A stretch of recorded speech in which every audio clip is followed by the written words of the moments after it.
Brady, welcome. Considering how long you've been in the ecosystem and how much we talk offline, it's pretty shocking. This is the first time we're getting you on. Yeah, no doubt. Super excited to be on. I've been following, a number of these that you've done in the past, and yeah, love all the work that you do. Well, it's great that you're now building in this space. To start, can you tell us why you decided to create Bonzo Finance? Yeah, so previously I'd worked at Hedera for about 5.5 years, and Swirls Labs, which is supporting the Hedera network. There's definitely a split, I think, in the individuals that were working at Hedera and Swirls Labs. Some were more Web3 retail ecosystem focused, and then others were much more sort of mature enterprise focused. And I definitely fell in the former camp and had always taken sort of more of an interest on sort of the DeFi ecosystem and some of these emerging technologies and dApps that are forming around that. Bonzo Finance is an open source, non-custodial lending and borrowing protocol that is adapted from Aave v2. So Aave is one of the most utilized lending protocols on the Ethereum network. And the way that I was thinking about it is, hey, if I'm going to jump ship from Hedera/Swirls Labs, wanting to find a gap in the ecosystem that I can go and fill to help sort of continue supporting Hedera and its network and its users, but also that has an opportunity to really be successful and make a big impact. And when you look at the DeFi ecosystem on Hedera and the Hedera network in general, there's sort of two things that I looked at that helped me identify that this was the right thing to go after. And the first is, from a technical perspective, there's a large foundation that needs to be laid in order to adapt protocols from other networks, particularly EVM networks, to the Hedera network. So things like EVM equivalence is a really big deal. All of the sort of ecosystem integrations around EVM equivalence, like JSON RPC relay and support for MetaMask and the graph. Oracles is a big one as well. And right about around the time that I left, from that technical perspective, all of those things were starting to culminate and come online and make it far more accessible for someone to be able to port applications over from another network onto Hedera. And so that technical foundation was laid, and that was fantastic. It makes it much easier to be able to bring these apps online. The second aspect of it is an economic perspective. And when you look at sort of the order of operations when it comes to lending and borrowing, when it comes to DeFi ecosystems, it starts with decentralized exchanges. Typically, when you look at other DeFi ecosystems across various networks, and decentralized exchanges lay this amazing foundation for liquidity for the network, the ability for token-based applications to thrive. It increases trading volume, retail users become very involved. And then what you typically see is lending and borrowing protocols coming online next. They're sort of that next DeFi 2.0 evolution of the landscape. And then after lending and borrowing, you have things like derivatives and perpetuals and futures, all of these sort of more complex DeFi applications. But, for Hedera, DEXs had been laid. The foundation was fantastic. Saucer Swap definitely leading the way and looking at a number of the Masari reports that have come out about the DeFi ecosystem on Hedera.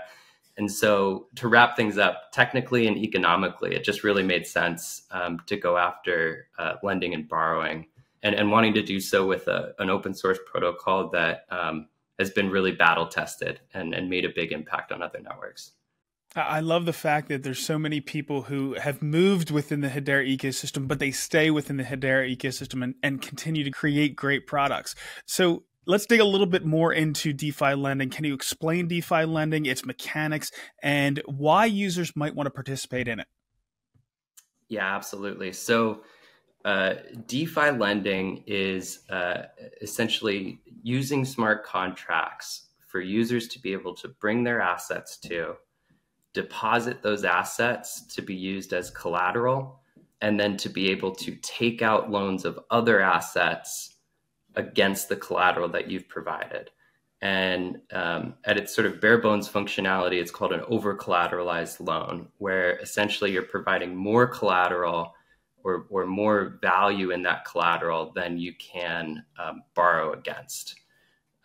So for certain assets maybe that are quite volatile, maybe you can borrow up to 30 or 40% of the collateral that you've supplied. For assets like a stable coin, where the volatility is very low, there's a significant amount of liquidity, it's less risky, you could borrow up to maybe 80% of the value that you supplied.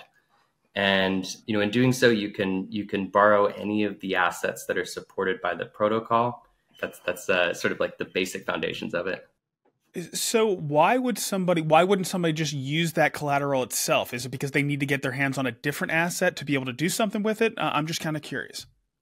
Yeah, there's a number of different reasons why someone might want to borrow assets, and essentially, foundational part of it is they maybe are holding a certain asset. They really believe in the long-term viability of it, and so they don't want to just swap that asset for something else that they can get exposure to and use for various purposes.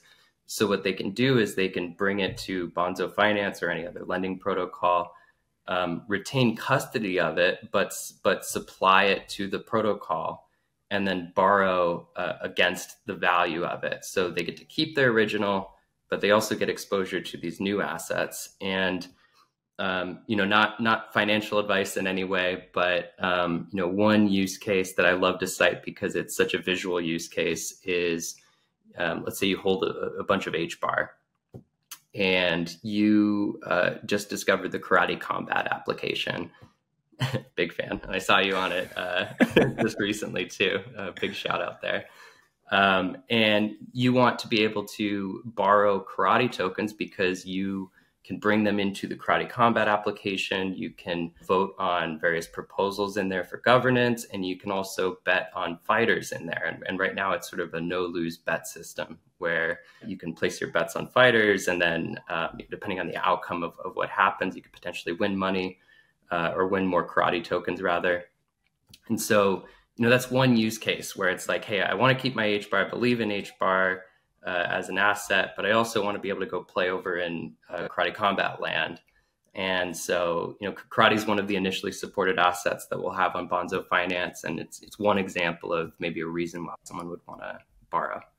Another example, how much of a proponent I've been of HBAR weighted airdrops. I thought that might be useful in the lending space as well.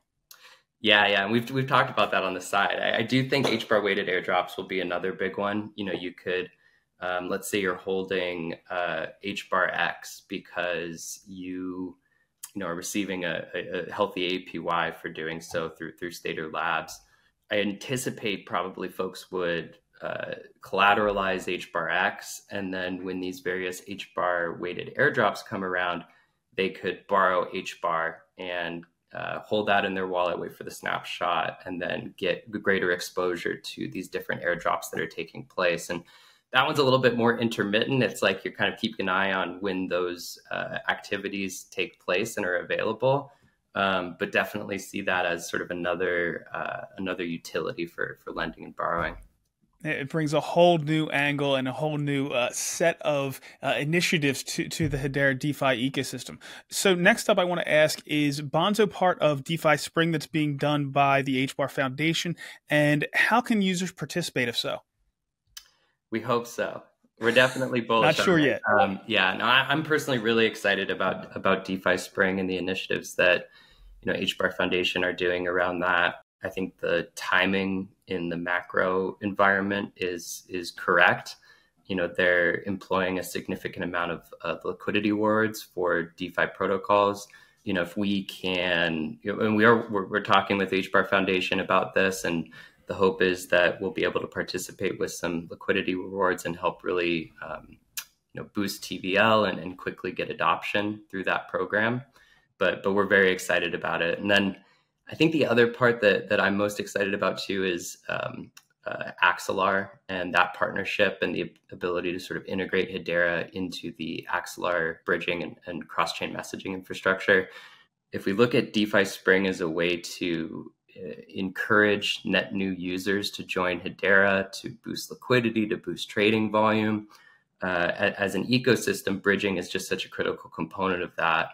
Wrapped assets that are brought over from other networks using this bridging infrastructure, if we could incentivize folks from other networks to do that and give them a reason to do so using liquidity incentives, I think that's a really strong proposition. And then obviously the hope is once they're over in Hedera land and they try things out and they realize how fast it is, the fees are inexpensive and fixed, the UI UX experience between the Hashpack wallet and Kabila wallet and Saucer Swap and all of these different applications and tooling is in my opinion a very wonderful experience. And so the hope is that they're retained as users after that.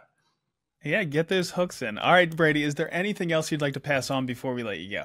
We're going to be doing a NFT sale for Bonzo Finance, and that's happening in the middle of June. And a big part of that is our allow list. So the ability to get your account ID registered for that. And we'll be using the Headstarter Launchpad for the NFT sale. To get on the allow list, one of the campaigns that we're running is if you join our Discord and you try out Bonzo Finance on testnet at testnet.bonzo.finance, take a screenshot, post it on Twitter, report back to the Discord, and we'll add you to that list. This is beneficial for two main reasons. I think the first is it really helps educate users around using the Bonzo platform and sort of more deeply understanding lending and borrowing. And then at the same time, does create more sort of community sentiment and exposure for Bonzo Finance as well. Well, Brady, I think it really says a lot that you decided to stay here and build within the Hedera ecosystem. We're really looking forward to what comes out from Bonzo Finance. Thanks for coming on today and telling us about it. Thanks so much, Brandon. Appreciate it. I'm now posting these interviews of Hedera builders independently to my channel. The community, influencers, and media outlets are free to use this content to spread the word on what's being built on Hedera. Once they're all uploaded, you'll be able to go to my channel and search for whatever topic or team you're interested in to find more information. Or you'll be able to get the most recent Hedera news by watching the latest HBAR weekly update. So check them out.